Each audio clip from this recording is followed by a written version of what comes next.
Difference is the old SEC regime was a blocker. They acted literally as a blocker. The leadership in the SEC worked against the crypto industry, I believe. And now we had this little gap before the new SEC commissioner was approved. And that's when we got our fund approved, just because we followed the rules. We thought the time was right. It was. We applied as soon as we could, meaning the old regime had left and wouldn't block us. And we simply listed as soon as we could, following the normal rules. The staff is really wonderful at the SEC. They're knowledgeable. They push back when they need to, and they accept our pushback. It's the leadership that matters. The old leadership was a blocker to crypto.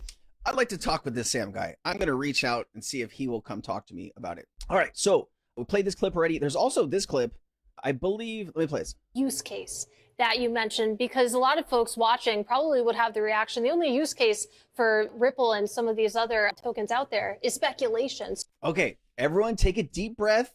She doesn't know what she's doing. She doesn't know what she's saying. She's like one of those family members that shows up to Thanksgiving, that only shows up one day a year and expects to know what everything is going on in everybody's life. It's just spewing some hate right now. It's okay. It's Bloomberg. They get paid by the banks to be up here and talking great about JP Morgan and Citi and Chase. They are going to attack the new technology no matter what we do or say.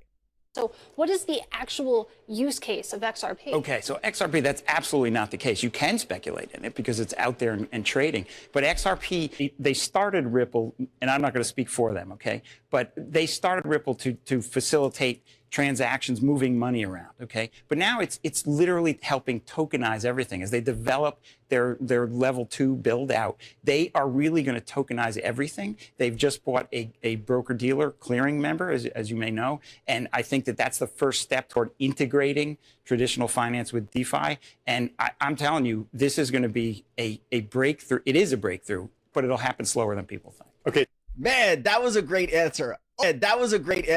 Oh my God. I would have loved the camera to been on her face after he's just like kind of said, no, you are wrong. It is not speculation. This is the future of finance, right? I would have added a few other things there with a little bit of flair and personality, right? I would have been like, hey, they started in cross-border payments. They mastered that. Well, you can't really talk about the CBDC word, right? Can't really discuss that. So let's leave that on the side.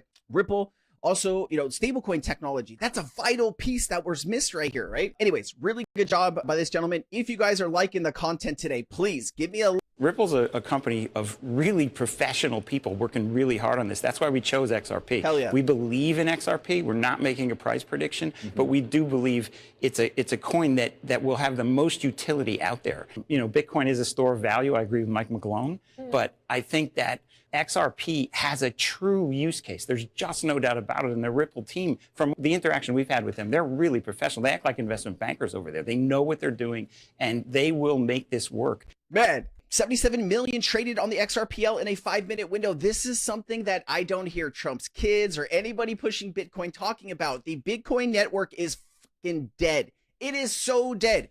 I sent Bitcoin to a friend a few days ago. You know how long it took to send Bitcoin?